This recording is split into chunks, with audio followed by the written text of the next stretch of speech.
Digital Assam 2.0 চেনেলটো এটা নতুন ভিডিঅ' লৈ আপোনালোক সকলোকে পুনৰবাৰ স্বাগতম জনাইছোঁ। আজিৰ এই ভিডিঅ'টোত মই আপোনালোকক দেখুৱাম যে আপুনি নতুন ভোটাৰ কাৰ্ড এটা অনলাইনত কেনেকৈ এপ্লাই কৰিব পাৰিব। আপোনাৰ বয়স যদি 18 বছৰ হ'ল বা 18 বছৰ হ'বলৈ হৈ আছে, ধৰি লওক আৰু 4-5 মাহ সময় আছে, তেনেকুৱা ক্ষেত্ৰত আপুনি নতুন ভোটাৰ কাৰ্ড এটা কেনেকৈ এপ্লাই কৰিব লাগিব, সম্পূৰ্ণ প্ৰচেছটো মই আজি এই ভিডিঅ'টোত ষ্টেপ বাই ষ্টেপ কৰি দেখুৱাম। কি নথিপত্ৰ আপোনালোকৰ প্ৰয়োজন হ'ব, কেনেকৈ আপোনালোকে এপ্লাই কৰিব লাগিব, সম্পূৰ্ণ ষ্টেপটো আপোনালোকে এই ভিডিঅ'টো চাই নিজে আপোনালোকে মোবাইল, লেপটপ, কম্পিউটাৰত আপোনালোকে ঘৰতে এপ্লাই কৰি ল'ব পাৰিব। আহক এতিয়া ভিডিঅ'টো আৰম্ভ কৰোঁ। ইয়াৰ কাৰণে আপুনি যাব লাগিব এটা পৰ্টেলত, যিটোৰ নাম হৈছে voters.eci.gov.in। পৰ্টেলটো যোৱাৰ পাছত আপোনালোকে প্ৰথমে ইয়াত কি কৰিব লাগিব, এটা একাউণ্ট আপুনি ক্ৰিয়েট কৰি ল'ব লাগিব। এতিয়া মই যিহেতু অলৰেডি ইয়াত লগ ইন কৰি থোৱা আছিল, সেইকাৰণে মই লগ আউট কৰি লৈছোঁ। ইয়াত আপোনালোকে যেতিয়া প্ৰথমে লগ ইন কৰিবলৈ আহিব, আপোনালোকৰ যদি আগত একাউণ্ট ক্ৰিয়েট কৰা আপুনি নাই, তেনেকুৱা ক্ষেত্ৰত ইয়াত যিটো চাইন আপ অপশ্যন দেখিছে ইয়াত যাব। যোৱাৰ পাছত প্ৰথমে মোবাইল নম্বৰটো এণ্টাৰ কৰিব, তাৰপৰা ইমেইল আইডিটো এণ্টাৰ কৰিব, যিটো অপশ্যনেল হয়, আপুনি নিদিলেও কোনো প্ৰব্লেম নাই। কেপচা কোড ফিল কৰি কণ্টিনিউ অপশ্যনত ক্লিক কৰিব। OTP যাব, এটা আপুনি পাছৱৰ্ড ক্ৰিয়েট কৰি ল'ব, তাৰপৰা আপোনাৰ যিটো লগ ইন আইডি আছে সেইটো বনি যাব। তাৰপৰা আপুনি চিম্পলি লগ ইন অপশ্যনটোত ক্লিক কৰিব। আপোনালোকে লগ ইন অপশ্যনটোত ক্লিক কৰাৰ পাছত আপোনাৰ যিটো ৰেজিষ্টাৰ্ড মোবাইল নম্বৰ সেইটো আপুনি ইয়াত এণ্টাৰ কৰি ল'ব, আৰু এণ্টাৰ কৰি ইয়াত যিটো আপুনি তলত কেপচা কোড দেখিব, এই কেপচা কোডটো আপোনালোকে শুদ্ধকৈ ফিল কৰি ল'ব, আৰু ফিল কৰি আপোনালোকে চিম্পলি ৰিকুৱেষ্ট যিটো OTP অপশ্যন দেখিছে ইয়াত আপোনালোকে ক্লিক কৰি দিব। তাৰপৰা আপোনাৰ 6 ডিজিট OTPটো এণ্টাৰ কৰি আপুনি ভেৰিফাই লগ ইন অপশ্যনটোত ক্লিক কৰি দিব। আপোনালোকে লেফ্ট ছাইড এটা অপশ্যন দেখিব, নিউ ৰেজিষ্ট্ৰেশ্যন ফৰ জেনেৰেল ইলেক্টৰ্ছ, ইয়াত দেখিছে ফিল ফৰ্ম 6, ইয়াত আপোনালোকে ক্লিক কৰিব। ক্লিক কৰাৰ লগে লগে আপোনালোকে এই যিখন ফৰ্ম আছে এইখন আপোনালোকে এতিয়া ফিল কৰিব লাগিব। মই এতিয়া আপোনালোকক এখন ফিল কৰি দেখুৱাম, ক'ত আপোনালোকে কি এণ্টাৰ কৰিব লাগিব আপোনালোকে ভালদৰে চাব। প্ৰথমে ইয়াত আপোনালোকে এণ্টাৰ কৰিব ষ্টেটটো, ষ্টেট আপোনালোকে চিলেক্ট কৰি ল'ব। তাৰপৰা আপোনাৰ যিটো ডিষ্ট্ৰিক্ট পৰে আপুনি ডিষ্ট্ৰিক্টটো চিলেক্ট কৰি ল'ব। তাৰপৰা আপোনাৰ যিটো এছেম্বলি কনষ্টিটুৱেঞ্চি হয় সেইটো আপোনালোকে চিলেক্ট কৰি ল'ব। মই এতিয়া আপোনালোকক এইখিনি বস্তু ৰেণ্ডমলি এনে চিলেক্ট কৰি দেখুৱাম। আপোনালোকে যদি নাজানে আপোনাৰ এছেম্বলি কনষ্টিটুৱেঞ্চি কি হয় বা কনফিউজ হৈ আছে, আপোনালোকে ঘৰত এবাৰ সুধি ল'ব। আপুনি যদি ইয়াত ধৰি লওক নজনা নেমেলাকৈ যদি ফিল কৰি দিয়ে, পিছত আপোনাৰ প্ৰব্লেম হ'ব, ঠিক আছে। তাৰপৰা চিম্পলি নেক্সট অপশ্যনটোত ক্লিক কৰিব। ইয়াত আপোনাক এতিয়া এণ্টাৰ কৰিবলৈ কৈছে পাৰ্চনেল ডিটেইলছ। প্ৰথমে আপুনি আপোনাৰ যিটো ফাৰ্ষ্ট নেমটো এণ্টাৰ কৰিব লাগিব, ফাৰ্ষ্ট নেম ফল'ড বাই মিডল নেম, তাৰপৰা আপুনি ছাৰ নেমটো এণ্টাৰ কৰিব লাগিব যদি আপোনাৰ আছে। ধৰি লওক আপোনাৰ নামটো বোলে 3টা ভাগত ভাগ হৈ আছে। এতিয়া আপোনালোকে ইয়াত পাৰ্চনেল ডিটেইলছ ফিল কৰিব লাগিব। আপোনাৰ প্ৰথমে ইয়াত আপোনাৰ যিটো ফাৰ্ষ্ট নেম আছে সেইটো দিব, তাৰপৰা যদি আপোনাৰ ছাৰ নেম আছে ছাৰ নেমটো দিব। যদি ছাৰ নেম আপোনাৰ একো নাই, তেনেকুৱা ক্ষেত্ৰত ইয়াত আপোনালোকে ফাৰ্ষ্ট নেমটো ফিল কৰিলেই হ'ব। ছাৰ নেম যদি আছে, যেনে ধৰি লওক বৰা বা আহমেদ, তেনেকৈ যিবিলাক আমাৰ ছাৰ নেম থাকে, এইবিলাক যদি আপোনালোকৰ আছে তেনেকুৱা ক্ষেত্ৰত আপুনি দিব। আপোনালোকে ইয়াত যেতিয়া আপোনাৰ নামটো এণ্টাৰ কৰি দিব, তলত আপোনালোকৰ ইয়াত অট'মেটিকলি ফিল হৈ আহি যাব। যদি ধৰি লওক বোলে ইয়াত আপোনালোকে যেতিয়া ফিল কৰিব ইংলিছত,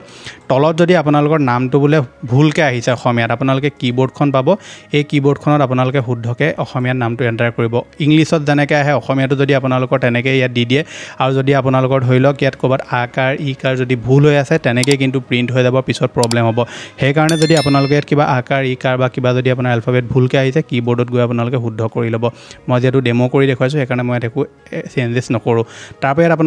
ইয়াত আপোনাক আপলোড কৰিবলৈ কৈছে এখন ফটোগ্ৰাফ। এতিয়া ফটোগ্ৰাফখনৰ আপোনালোকৰ যিটো চাইজ আছে ইয়াত তেওঁলোকে উল্লেখ কৰিছে। ফটোগ্ৰাফখনৰ যিটো মেক্সিমাম চাইজ সেইটো আপোনাৰ 2 MBতকৈ ওপৰত হ'ব নালাগিব, 2 MBৰ তলত হ'ব লাগিব। JPG বা JPEG ফৰ্মেটত হ'ব লাগিব। ধুনীয়াকৈ পাছপৰ্ট চাইজ ফটো এখন আপোনালোকে নিজে যদি বনাব জানে বনাই ল'ব। অনলাইনত বহুতবিলাক আপোনালোকে টুল পাব, বনাই ল'ব। বনাই আপোনালোকে ইয়াত চুজ ফাইল অপশ্যনটোত যাব আৰু গৈ মেলি ফটোখন আপলোড কৰি দিব। মনত ৰাখিব, চাইজ যিটো দিছে সেইটো মতে আপোনালোকে আপলোড কৰিব, নহ'বা আপোনালোকৰ কি হ'ব, ফটোখন বহল হৈ যাব পাৰে, আপোনাৰ ফটোখন দীঘল হৈ যাব পাৰে, যিকোনো ধৰণৰ প্ৰব্লেম হ'ব পাৰে, ঠিক আছে। ফটোখন তাৰপৰা যেতিয়া আপুনি আপলোড কৰিব, আপলোড কৰাৰ পাছত আপুনি ফটোখন নিজৰ হিচাপত এনেকৈ আহল বহল আপোনাৰ যিমানটো লাগে চাইজ আপুনি সিমানটো কৰি ল'ব পাৰিব। মই জাষ্ট ডেমো দেখুৱাইছোঁ। তাৰপৰা ছেভ অপশ্যনটোত ক্লিক কৰিব। ছেভ অপশ্যনটোত ক্লিক কৰি দিয়াৰ লগে লগে আপোনাৰ যিখন ফটো আছে সেই ফটোখন আপোনাৰ ছাকচেছফুলি ইয়াত আপলোড হৈ যাব। তাৰপৰা চিম্পলি নেক্সট অপশ্যনটোত ক্লিক কৰিব। নেক্সট অপশ্যনটোত ক্লিক কৰি দিয়াৰ লগে লগে এতিয়া ইয়াত আপোনালোকক সুধিছে name and sir name of any of the relatives. আপুনি আপোনাৰ ফাদাৰ নেম দিব পাৰে, মাদাৰ নেম দিব পাৰে। যদি আপুনি কাৰোবাৰ ৱাইফ হয় তেনেকুৱা ক্ষেত্ৰত হাজবেণ্ডৰ নামো দিব পাৰে। যদি আপোনাৰ ৱাইফ আছে ৱাইফৰ নামো দিব পাৰে। Legal guardian in case of orphan বা থাৰ্ড জেণ্ডাৰ যদি আপুনি হয়, লিগেল গাৰ্জেনৰ নাম দিব লাগিব, ঠিক আছে। এতিয়া আপুনি যাৰ নামে চুজ কৰে আপোনালোকে ইয়াত টিক মাৰি ল'ব। টিক মাৰি তেওঁৰ নামটো ইয়াত দি দিব। ফাদাৰ যদি চুজ কৰে ফাদাৰ নেমটো ইয়াত তেনেকৈ আপোনালোকে তেওঁৰ নাম আৰু ছাৰ নেম ধুনীয়াকৈ লিখি দিব। তাৰপৰা অসমীয়াটো এই বস্তুখিনি আহি যাব, আপোনালোকে ধুনীয়াকৈ ইয়াত ফিল কৰিব লাগিব। এতিয়া মই আপোনাক ফিল কৰি দেখুৱাই দিছোঁ বাৰু। ইয়াত ধৰি লওক মই এতিয়া ফিল কৰিলোঁ। ফিল কৰাৰ পাছত আপোনালোকে নেক্সট অপশ্যনটোত ক্লিক কৰি দিব। এতিয়া মই আপোনাক জাস্ট দেখুৱাবৰ কাৰণে ডেমো সিলেক্ট কৰিছো আপুনি শুদ্ধকৈ এইখিনি বস্তু ফিল কৰিব তাৰপৰা নেক্সট অপশ্যনটো ক্লিক কৰিব এতিয়া ইয়াত আপোনাক মোবাইল নম্বৰ দিবলৈ কৈছে যদি আপোনাৰ নিজৰ মোবাইল নাই তেনেকুৱা ক্ষেত্ৰত আপুনি ৰিলেটিভছৰ মোবাইলো দিব পাৰে যেনে আপোনাৰ দেউতা মা বা আপোনাৰ ঘৰৰ কাৰোবাৰ সদস্য আপুনি দিব পাৰে ৰিলেটিভছৰ নম্বৰ বা আপোনাৰ যদি নিজৰ মোবাইল আছে সেলফ অপশ্যনটো ক্লিক কৰি আপুনি আপোনাৰ যেটো মোবাইল নম্বৰ হেতু এন্টাৰ কৰি দিব ইয়াত ধুনিয়াকৈ ইয়াত আপোনাক ইমেইল আইডিটো দিবলৈ কৈছে ইমেইল আইডি আপোনাৰ সেলফ আছে আৰু ইয়াত আছে ৰিলেটিভ মেনশন এবভ আপোনালোকৰ যদি নিজৰ ইমেইল আইডি আছে নিজৰ ইমেইল আইডি এন্টাৰ কৰি দিব যদি নাই তেনেকুৱা ক্ষেত্ৰত আপোনালোকে ৰিলেটিভছৰ ইমেইল আইডিও দিব পাৰে ইমেইল আইডি প্ৰায় সকলো লোকৰ থাকে যদি নাইও আপোনালোকে এটা ক্ৰিয়েট কৰি ল'ব তাৰপৰা নেক্সট অপশ্যনটো ক্লিক কৰি দিব নেক্সট অপশ্যনত ক্লিক কৰাৰ পাছত ইয়াত আপোনাক আধাৰ নম্বৰ দিবলৈ কৈছে এছাক আপোনালোকৰ আধাৰ কাৰ্ডটো যেহেতু আপোনালোক প্ৰায় সকলো লোকৰে আছে গতিকে আপোনালোকে যদি এতিয়াও আধাৰ কাৰ্ড বনোৱা নাই আৰু ইয়াত যদি আপোনালোকে আধাৰ কাৰ্ড নাই বুলি দেখুৱায় তেনেকুৱা ক্ষেত্ৰত আপোনালোকৰ ভোটাৰ কাৰ্ডটো বনাত প্ৰব্লেমো হ'ব পাৰে মই এটো কোনো অফিচিয়েল ধৰি লওক নটিফিকেশ্যন জনোৱা নাই আপোনালোকক নিজৰ ফালৰ পৰা কৈছোঁ সেইকাৰণে আপোনালোকৰ যদি আধাৰ কাৰ্ড আছে বা যদি নাইও আপোনালোকে আধাৰ কাৰ্ডটা বনাই লওক প্ৰথমে ঠিক আছে এতিয়া মোৰ যেহেতু আধাৰ কাৰ্ড আছে সেইকাৰণে মই আধাৰ কাৰ্ডটো টিক মাৰিম তাৰপৰা আপোনাৰ যেটো আধাৰ কাৰ্ডৰ নম্বৰ হেতু আপুনি ইয়াত এন্টাৰ কৰি দিব এন্টাৰ কৰি আপুনি নেক্সট অপশ্যনটো ক্লিক কৰি দিব নেক্সট অপশ্যনত ক্লিক কৰি দিয়াৰ লগে লগে ইয়াত আপোনালোকে এতিয়া জেন্ডাৰটো সিলেক্ট কৰি ল'ব জেন্ডাৰ এইবিলাক সিলেক্ট কৰোঁতে ধুনীয়াকৈ শুদ্ধকৈ সিলেক্ট কৰিব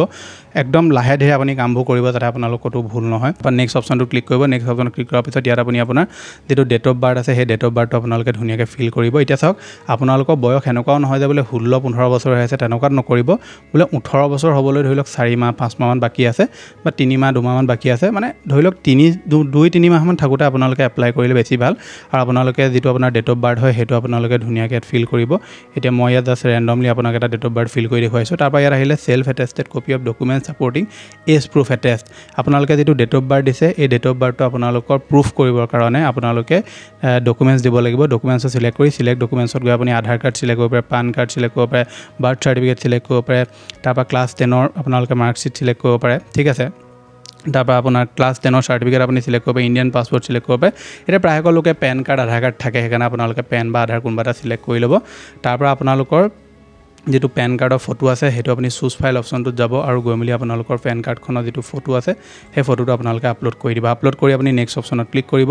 এডেন এড্ৰেছটো আপোনালোকে ফিল কৰিব লাগিব ইয়াত লিখা আছে হাউচ বিল্ডিং আৰু এপাৰ্টমেণ্ট এতিয়া বহুতৰে কি হয় হাউচ নম্বৰ নাথাকে বিল্ডিং নাথাকে এপাৰ্টমেণ্ট নম্বৰ নাথাকে আপোনালোকৰ ঘৰৰ ৰিলেটিভছৰ ভোটাৰ কাৰ্ড চাব তেওঁলোকৰ বেক সাইডত হাউচ নম্বৰ আপোনালোকে দেখিব হাউচ নম্বৰটো এন্টাৰ কৰি দিব যদি নাই তেনেকুৱা ক্ষেত্ৰত আপোনালোকে ভিলেজৰ নামটো ইয়াত এন্টাৰ কৰি দিব ঠিক আছে কিন্তু আপোনালোকে ভোটাৰ কাৰ্ডটো এবাৰ নিশ্চয় চেক কৰিব আপোনাৰ মা বা দেউতাৰ তাত আপোনালোকে নিশ্চয় হাউচ নম্বৰটো পাই যাব পাৰে তাৰপৰা ইয়াত আপোনালোকৰ street area locality Mohalla road যেটো আপোনালোকৰ পৰে হেতুৰ নাম দি দিব ইয়াত ষ্ট্ৰীটটোৰ নাম বা এৰিয়া নেম এৰিয়াই প্ৰায় সকলে দিব গতিকে আপোনালোকৰ এৰিয়া নেমো দিব পাৰে বা যদি আপোনাৰ ৰোড সাইডত হয় বোলে এটি ৰোড আমুক তেনেকৈ আপুনি দিব পাৰে তাৰপৰা ভিলেজ বা টাউন যেটো পৰে আপোনালোকৰ নাম দিব ভিলেজ হলে ভিলেজৰ নাম টাউন হলে টাউনৰ নাম এই আটাইখিনি বস্তু আপোনালোকৰ তলত অসমীয়াত আপোনালোকৰ এন্টাৰ হৈ যাব এতিয়া মই আপোনাক যদি এনেকৈ ডেমো কৰি দেখুৱাওঁ ইয়াত আপোনালোকে চাব পাৰে তলত আহি যাব এইকেইটা বস্তু আপোনালোকে মনত ৰাখিব যে অসমীয়াটো আপোনালোকে বস্তুখিনি শুদ্ধকৈ লিখিব লাগিব যদি আপোনালোকে ভুলকৈ লিখে তেনেকৈ ভুলকৈ আপোনালোকৰ ফিল হৈ আহি যাব পোষ্ট অফিচ দিব লাগিব পিন কোড দিব লাগিব তেহসিল তালুকা মণ্ডল যেটো পৰে হেতুৰ নাম আপোনালোকে এন্টাৰ কৰিব তাৰপৰা ইয়াত আপোনালোকৰ যেটো ডিস্ট্ৰিক্ট আছিল হেতু আপুনি যেটো সিলেক্ট কৰাই আছিল হেতু আকৌ আপুনি সিলেক্ট কৰি ল'ব ষ্টেট আপোনাৰ এটো আপুনি আকৌ একো সিলেক্ট কৰিব নোৱাৰে আপোনাক দিবলৈ কৈছে self attested copy of address proof either in the name of applicant or any of parents spouse adult child if already enrolled as electoral at the same address attach any one of them যদি আপোনালোকৰ যেটো address proof আছে হেতু যদি আপোনাক কিবা খেলিমেলি হৈ আছে তেনে ক্ষেত্ৰত আপোনালোকৰ ঘৰৰ যাৰ ধৰি লওক ভোটাৰ কাৰ্ড বনি গ'ল আৰু সেম এড্ৰেছতে আপোনালোকে এটা ভোটাৰ কাৰ্ডটো বনাইছে তেনে ক্ষেত্ৰত তেওঁলোকৰ আপোনালোকে ডকুমেন্টছ দিব পাৰে কিন্তু আপোনালোকে নিজৰ দিলে বেছি ভাল ডকুমেন্টছ ফৰ প্ৰুফ অফ ৰেজিডেন্সত আপোনালোকৰ আধাৰ কাৰ্ড আছে পাছপোৰ্ট আছে কাৰেন্ট পাছবুক আছে এইবিলাকৰ ভিতৰত কোনবা এটা আপোনালোকে নথি দি দিব আধাৰ কাৰ্ডটো প্ৰায় সকলো লোকৰে থাকে কাৰণে আধাৰ কাৰ্ড সিলেক্ট কৰিব তাৰপৰা আপুনি সিম্পলি চুজ ফাইল অপশ্যনটোত যাব আৰু যোৱাৰ পাছত আপোনাৰ আধাৰ কাৰ্ডটো আপলোড কৰিব তাৰপৰা নেক্সট অপশ্যনটোত ক্লিক কৰি দিব তাৰপৰা ইয়াত আহিলে আপোনালোকৰ কেটেগৰী আপোনালোকৰ চাওক যদি আপোনাৰ কিবা ডিসেবিলিটি প্ৰবলেম আছে তেনেহলে আপোনালোকে এটো ফিল কৰিব যদি আপোনাৰ একো এনেকুৱা ধৰণৰ প্ৰবলেম নাই তেনে ক্ষেত্ৰত নেক্সট অপশ্যনটোত ক্লিক কৰি দিব নেক্সট অপশ্যনত ক্লিক কৰি দিয়াৰ লগে লগে ইয়াত আপোনাৰ আহিলে নেম অফ ফেমিলি মেম্বাৰ এতিয়া চাওক আপোনালোকৰ ঘৰৰ ভোটাৰ কাৰ্ড থকা মা বা দেউতা কোনোবাজনৰ নাম ইয়াত দিব আপুনি মাও দিব পাৰে দেউতাও দিব পাৰে দি মেলি আপোনালোকে ৰিলেচনটো সিলেক্ট কৰি ল'ব কাৰ নাম দিছে ওয়াইফৰ যদি আপোনালোকে ওয়াইফৰ সিলেক্ট কৰিব পাৰে যাৰে হয় আপোনালোকে সিলেক্ট কৰিব ইয়াত মানে আপুনি নামটো যাৰ দিব ইয়াত ৰিলেচনটো তেওঁৰ লগত আপোনাৰ কি এই নামটোৰ লগত ৰিলেচনটো কি ফাদাৰ নে মাদাৰ নে ওয়াইফ কোন হয় এজন ব্যক্তি আপোনালোকে সিলেক্ট কৰিব তেওঁৰ যেটো এপিক নাম্বাৰ আছে সেই ব্যক্তিজনৰ যেটো ভোটাৰ কাৰ্ডৰ এপিক নাম্বাৰ থাকে এপিক নাম্বাৰটো আপোনালোকে ধুনীয়াকৈ লিখিব লিখি নেক্সট অপশ্যনটো ক্লিক কৰি দিব তাৰপৰা ইয়াত আপোনালোকে ভিলেজৰ নাম দিব লাগিব তাৰপৰা আপুনি ষ্টেট আকৌ সিলেক্ট কৰিব ডিস্ট্ৰিক্টটো আকৌ সিলেক্ট কৰিব তাৰপৰা ইয়াত আপোনাৰ যেটো মন্থ আৰু ইয়াৰ দিছে এটো আপোনালোকে ধৰি লওক ইয়াত দেখিছে I am ordinarily a resident at the address mention at section in form 16th আপোনালোকে যিটো এড্ৰেছ দিছে সেই এড্ৰেছটোত আপুনি কিমান দিনৰ পৰা আছে কেতিয়াবা কি হয় মানুহ ধৰি লওক বেলেগত জন্ম হয় তেওঁলোকে তাত 3-4 বছৰ থকাৰ পিছত বেলেগত গুচি আহে গতিকে সেইটো হিচাপত আপোনালোকে দিব লাগিব বোলে জন্মৰ পৰা আপুনি ইয়াতে আছে তেনেকুৱা ক্ষেত্ৰত আপোনাৰ জন্ম যেতিয়া হৈছিলে সেই মাহটো আৰু চনটো ইয়াত দি দিব তাৰ পৰা ইয়াত আপোনাৰ প্লেছৰ নামটো দিবলৈ কৈছে আপোনাৰ ডিষ্ট্ৰিক্টৰ নাম বা আপোনাৰ গাঁৱৰ নাম আপুনি যিটো দিব বিচাৰে ডিষ্ট্ৰিক্টৰ নামটোৱে দি দিব দিয়াৰ পাছত আপোনাৰ যিটো ডেট আছে অট'মেটিকলি ইয়াত আহি যাব যে আপুনি কোনদিনা এই ফৰ্মখন ফিল কৰি আছে এই ডেটটো আপুনি চেঞ্জ কৰিব নোৱাৰে যিদিনাই ফৰ্ম ফিল কৰিব সেইদিনা আহি যাব তাৰ পৰা ইয়াত আপুনি যিটো কেপচা কোড আছে কেপচা কোডটো ফিল কৰিব কেপচা কোডটো ফিল কৰি চেণ্ড OTP অপশ্যনত ক্লিক কৰিলে আপোনাৰ যিটো ৰেজিষ্টাৰ্ড মোবাইল নম্বৰ যিটো দিছিলে সেইটোলৈ এটা OTP যাব OTPটো এণ্টাৰ কৰাৰ পিছত আপোনালোকৰ ইয়াত যিটো ফাইনেল ছাবমিট আছে প্ৰিভিউ এণ্ড ছাবমিট অপশ্যনটোত আপুনি ক্লিক কৰি দিব প্ৰিভিউ এণ্ড ছাবমিট অপশ্যনত ক্লিক কৰি দিয়াৰ লগে লগে আপোনাৰ সন্মুখত এনেকৈ এখন ফৰ্ম আহিব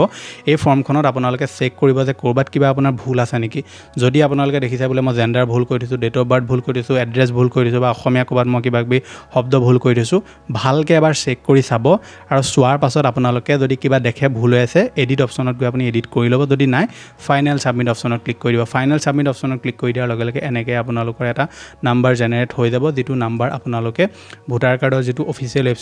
ৱেবছাইটটোত আপুনি হোম পেজত আহিব অহাৰ পাছত ইয়াত দেখিছে ট্ৰেক এপ্লিকেশ্যন ষ্টেটাছ ইয়াত আপোনালোকে যাব আৰু যোৱাৰ পাছত আপোনালোকৰ যিটো ৰেফাৰেঞ্চ নম্বৰ সেইটো আপুনি ইয়াত দি দিব আৰু সেই ৰেফাৰেঞ্চ নম্বৰটো আপোনালোকে এণ্টাৰ কৰি ইয়াত ছাবমিট অপশ্যনটোত ক্লিক কৰি দিব তাৰ পৰা আপোনালোকৰ এই যিখন ফৰ্ম আছে এই ফৰ্মখন ছাবমিটেড বুলি দেখুৱাব যিহেতু এতিয়া এপ্লাই কৰিছোঁ আমি কাৰণে ছাবমিটেড দেখুৱাব আৰু এইখন আপোনালোকৰ আহোঁতে টাইম লাগিব মই আপোনাক একজেক্ট টাইমটো ক'ব নোৱাৰোঁ কিমান টাইম লাগিব